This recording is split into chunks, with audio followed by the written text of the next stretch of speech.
It is indeed a matter of great pleasure and privilege for me to be here and say a few words about the book. I am not a very competent person to say about the book, in the sense that to get a judgment about the book is a very difficult thing, and more so when the things are still unfolding stage.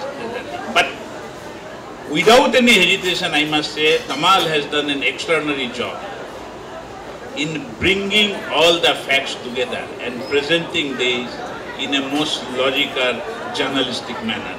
And it is a journalism, not the type of journalism we follow, because we do in the finance area, and which I always say to the people, very less investigative journalism. It is the investigative journalism, and many things have come out. Let me also say, I was in Reserve Bank of India for a quite time, but I have never handled this particular issue, this particular subject, but certain things which he brought about these things, even before joining the Reserve Bank of India, it is really what I say amazing to me. I say that how can this happen? Because I have never seen people working up to 12 o'clock night in the Reserve Bank of India.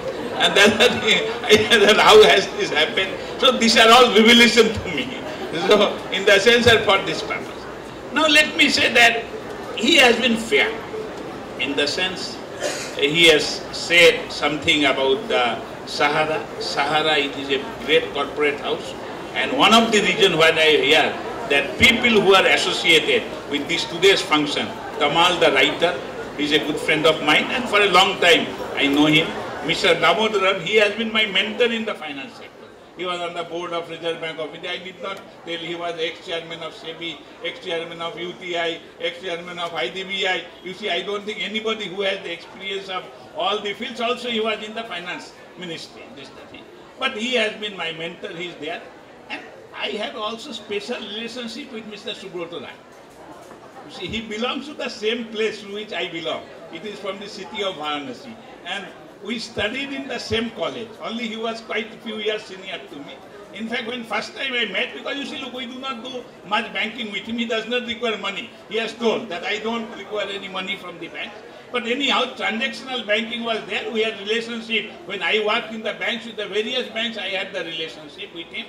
So we talked about what is our old college and other things. So I know him, I thought that I will come there. And he has played, Mr. Kamal has very reasonably played all the character about the regulator, Reserve Bank, SEBI. The book is very long. It covers a period of 1932. This is before my birth. You see, I think Peerless Insurance Company, when it is started, to 2014. And Akash said it is a fight. I don't think it is a fight. It is a game. Game between the market players and regulator. It is going on. I don't consider it as a fight. I don't think anybody has. You see, very aptly he has said, and in the game all characteristic is there. Characteristic is that there is a match fixing is there. People are leaking the news. Then you were saying people are changing the jersey. A business is changing, the name is changing, he is coming. There are foul, there are self goals. All type of things are available in the thing. So I think that it is more appropriate, we must consider this as a game and try to analyze that why this book was to be written. And that is, I think, I call it is globally that this issue of shadow banking is receiving the attention of the policy makers, regulators across the globe. And it has happened in our country also. Akash also said that. Now, why the facts have been put very efficiently, I think what is necessary that we need to debate these issues. Otherwise, we are going to face this problem again and again. And it is a issue. This book should be a tipping point for raising the debate in the finance sector and say that how do we tackle the issue. Now, this is a global problem. Now, why shadow banks? My first question is why shadow banks? Shadow banks are there because when the existing banking system becomes inefficient. Look, if there is a requirement of a business and there is a genuine buyer and seller, you will be not able to stop that business, and especially if the existing market players, they don't have a reach, or if their cost of doing transaction is very high.